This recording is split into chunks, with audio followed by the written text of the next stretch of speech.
Greetings. I hope everybody's doing okay. Now this is a quick one to get around. For starters, waliwo kadi eri mu kutambula. Simanyi oba mugiraba. Waliwo kadi eri mu kutambula. Ate kikofiiro yalina ekintu kimu. Nti ebiseera ebisinga bw'aba alina kyayagala atera okubeera consistent. Ku kyayagala atatera kujjako kigere. Ne bw'aba akola nsobi repeating over and over again. Okimanyi nti omulimba jakoma okwogera obulimba eri abawuliriza gamanyi okufuuka amazima. So repetitive lies could with time be taken to be truth. So waliwo ekiri mu kutambula akasajja kali repetitive kakikola consistently kalina kadi gye kali mu kutambuza eya sympathy. Kadi eyo simanyi oba ogiraba. Waliwo kadi eri mu kutambula etandise okunyikira, etandise okunyinyintira, wabula by the time eyo kadi wenetandikira okukola kyebaagala ekole kisobola okubanga kijja okutwafekitinga. Wuliriza ebigambo bino. Nze nina omulimu gumu gwe nsinga okukola. Sitera kufokasinga ku the obvious. Nfokasinga nnyo abalala bwe bataagala tunula. Nyumirwa nnyo to read between the lines. Era nyumirwa nnyo okwebuuza lwaki kyendaba kyemba ndaba. Kubanga nze nkimanyi mu politics we Uganda naddala owakagutema gwazannya tatera kukola kintu nga tekiyina target. Buli kyakola iba ina kyabala. Tatambuza mapensa nga tayina kyabala. Kati nze nfokasinga nnyo ku kyabala than epesa lyaba atambuza. Epesa eri mu kutambula lirina ekintu kimu. Liri mu kuzimba trust. Ndabawo rebranding ey'ekintu ekikadde.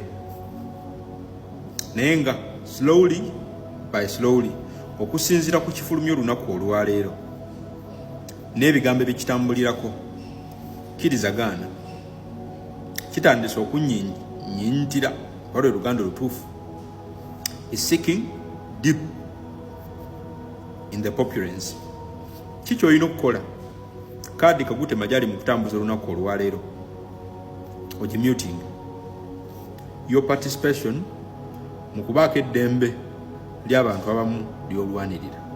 Nkuddiremu ekigenda okunyiga kadi eno oba okugiyuzaamu eri mu kutambuzibwa olunaku olwaleero is your participation mu kulwanirira eddembe ly'abantu abamu as of now.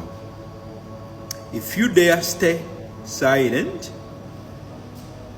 nkuddiremu, if you dare stay silent, kisobola okuaffectinga nga munankyukakyuka. Lwaki?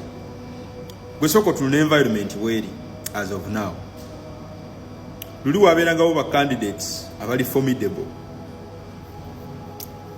Ngawojjawo Dr. Kiza Besigye, jukira tiimu ye yonna baali bagiyitaayita mudda nga akasajja kagifuula tiimu yaako.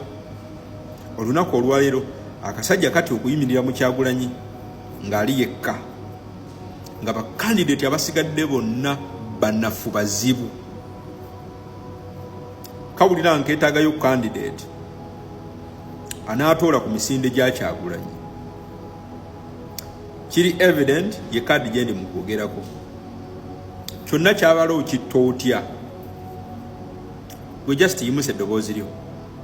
Baako eddembe ly'abantu abamu lyolwanirira. By doing so, eno kadi bw'ogitemerako ettaka.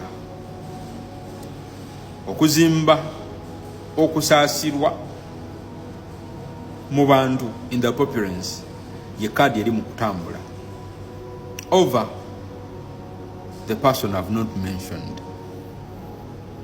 So kati bw'ota moving in a very speedy and clever way, bali mu kuzimba ekintu kimu kijja mpola mpola ate nga kigenda kinyinyindira. So the best move obudde buno is participation mu kulwanirira eddembe ly'omuntu omu. Trust me, your participation etta buli motive eri emabega w'ekintu kino, wabula gwe okukivumirira kigenda kuteeka on the wrong side of politics.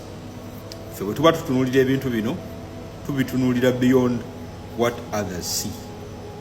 Twagala nnyo okulaba what others have failed to see. Tusoma wakati w'obulayini obusinga okuba thin. We read through very thin lines okulaba biki ebyekwesa emabega wa bulayini buno obutono kasita kituuka ku politics n'ensonga zonna eza revolution.